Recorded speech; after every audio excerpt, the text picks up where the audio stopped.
Hello and welcome to Tell the People, a program about our Catholic faith with news and information in and around the Catholic Diocese of Lafayette. I'm Stephanie Bernard. In today's show, Trista Littell has an interview with Carol Menard about October being Respect Life Month. And Father Michael Champine's talk is about the commandments in this segment, what it means to be Catholic. And in a conversation with Bishop Michael Gerald, Monsignor Richard Green interviews Bishop Gerald about another important topic. And now, Catholic news on the September 25th weekend. Columbia University's National Center on Addiction and Substance Abuse would like to encourage everyone to recognize Family Day on Monday, September 26th. This national movement is just one way of reminding parents and children that doing things together as a family, even something as ordinary as eating dinner, is important. Dinner time is the perfect time for parents to connect with their children on a daily basis. This connection can also help keep children substance-free. The more often kids eat dinner with their families, the less likely they are to smoke, drink, or use drugs. To learn more about Family Day and to join parents all across America in taking the Family Day Pledge, log on to www.casafamilyday.org or look for Family Day on Facebook and Twitter. The United States Conference of Catholic Bishops has chosen "I came so that all might have life and have it to the full," found in John 10:10, to serve as the theme of this year's National Respect Life program. The program, which includes the recognition of Respect Life Month in October and the celebration of Respect Life Sunday on October 2nd, helps to serve as a time of renewal for all those involved in pro-life ministry. It also provides an opportunity to heighten awareness and educational efforts among the general public. Eucharist, How He Loves Us, will be the theme of the third annual Singles Retreat to be held on October 1st at the Immaculata Center in Lafayette. This special one-day retreat will begin at 8:30 a.m. and feature several speakers, personal witness testimonies, and table discussions. The Sacrament of Reconciliation will also be available to participants throughout the day, and the retreat will close with a celebration of Mass at 4 p.m. Registrations will be accepted at the door on the day of the retreat if space permits. However, pre-registration is encouraged. The cost is $10 per person, which includes the provision of lunch and snacks for the day. To register or to request further details, please contact Kelly Chapman with the Office of Marriage and Family Life Ministry at 261-5653. The 17th Annual Roberts Cove German Fest will be held on the weekend of October 1st through the 2nd on the grounds of St. Leo Church in Roberts Cove. Activities are scheduled from 10 a.m. until 9 p.m. on the Saturday and from 9 a.m. until 4:30 p.m. on the Sunday. All are invited to attend this kid-friendly festival, which will feature plenty of free games and activities. The fest allows the community of Roberts Cove to showcase its German culture and heritage. This includes German food such as sausage, potatoes, and sauerkraut, as well as cultural activities such as folklore, music, and dancing. Other attractions will include an antique tractor club display and demonstrations of old-time blacksmith skills by the Blacksmith Association.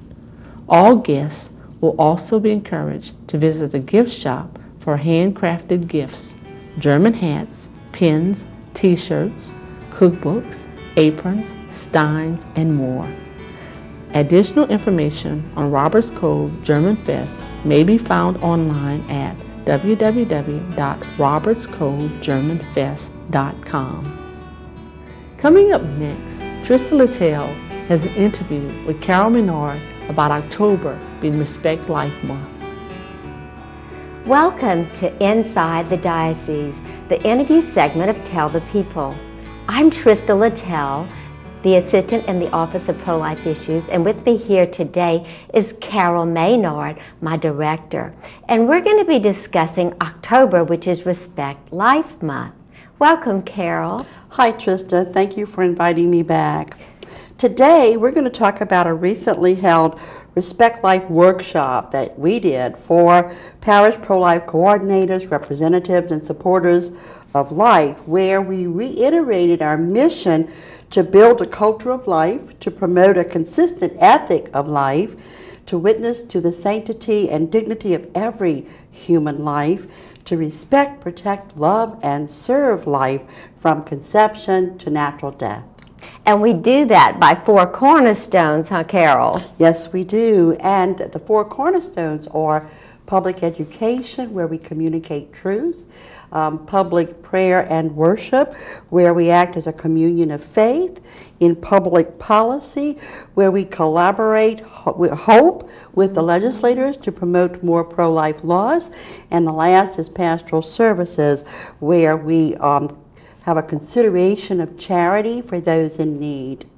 Well, the cornerstone of education, our primary tool for that each year is the USCCB's Respect Life packet, which they usually unveil right before we have our Respect Life meeting.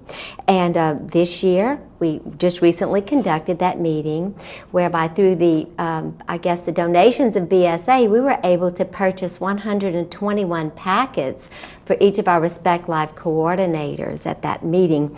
And the theme that was unveiled this year is that I came that they may have life and have it to the full. That's right, Trista. The Respect Life packets also include a liturgy guide, which has intercessions for life that we can use for the prayer of the faithful and our masses on the weekend or any time. It also has homilies for our deacons and for the pastors. It has pro-life publication resources, a Respect Life poster, one in English and in Spanish to display in church, and it also has 8 pamphlets that focus on current life issues such as conception, the profound love in marriage, abortion, embryo research, reproductive technologies, persons with disabilities, those that are terminally ill, and have to be faithful to the teachings of the church to the end of their days, and also a pamphlet on repealing the death penalty. There's so many topics, and of course the Respect Life pamphlets are one way to get information on that, but with the unveiling of our new website, we have a lot of information that people can access. And in order to get to our particular website, it's diolaf.org/pro-life, or people could go directly to the USCCB website under the pro-life activities, and that would be www.usccb.org/pro-life. That's right, and all of this information is included on the USCCB website, USCCB standing for the United States Conference of Catholic Bishops. This year, every year, the Respect Life packet also includes a flyer, and this year, the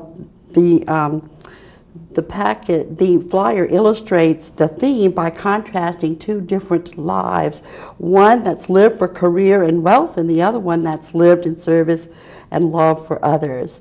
And it also shows how the wealthy and successful person died in a hospital, alone and bitter to the end, whereas the other person died surrounded by everyone who knew and loved her, and in peace, in God's peace. So, well, today's culture is promoting a very dangerous myth, and that wealth equals freedom. And we know that that's not true.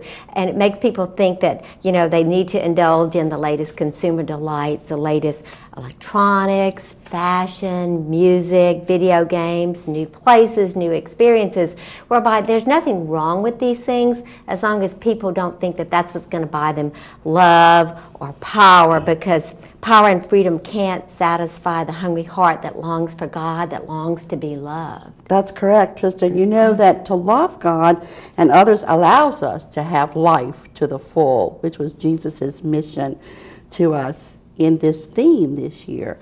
The circle of God's love includes the innocent unborn, the elderly and dying, the disabled, and those who are on death row, those inmates there. Being touched by perfect love changes your life.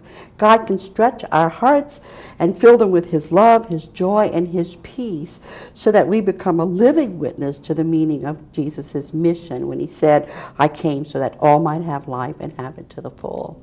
And we've witnessed people being touched by God's love and mercy, and we've seen the transformation through our post-abortion healing ministries and those that have chosen life rather than, you know, choosing abortion. So we've witnessed that firsthand. Well, I'd like to mention some of the things that will be going on in our parishes for Respect Life Month. The pro-life rosaries will be prayed, there'll be pro-life masses, the spiritual adoption programs, life change, 40 Days for Life, theology of the body courses for middle school, for teens, for adults.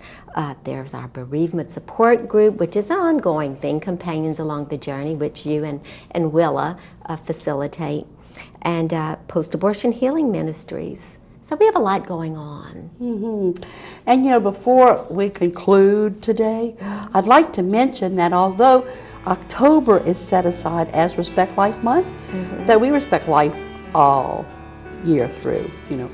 So I just wanted to mention that. Well, Carol, I want to thank you for being here today. It's always a joy to get our message of our office out to everybody, and we want to thank our folks for joining us and ask you to stay tuned, because there's more on Tell the People. Coming up next, Father Michael Champine's talk is about the commandments in the segment, What It Means to Be Catholic. Good morning, and welcome back to Tell the People.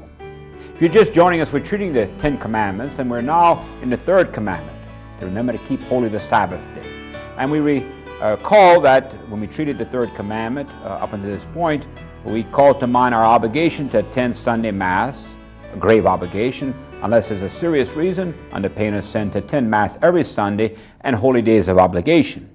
And while treating this 3rd commandment and our obligation to attend Sunday Mass, we want to introduce our listeners, if they haven't already been introduced in the parishes, to some changes in the people's parts and priest parts in the Mass translation. We have a new missal that will be actually coming to be implemented in the United States and here in the Diocese of Lafayette, beginning on the first Sunday of Advent, which this year falls on November the 27th. And November 27th, we'll hear some different words used for the same Mass we've been saying for so many centuries. So I want to give you a little introduction to that. Today we'll give a little introduction on the Roman Missal and the various additions and changes in the Roman Missals over the years, and what we're dealing with now, a new Missal that was promulgated by Blessed John Paul II, and its translation into English, which will be implemented, as I mentioned, on November the 27th. So we'll give an introduction this time, and then our next 2 Sundays we'll look at changes in the people's part, try to walk you through those changes and translations so that you can have an introduction. So come November 27th, when you hear them, you will be able to realize the background to them and be able to use them without any hindrance.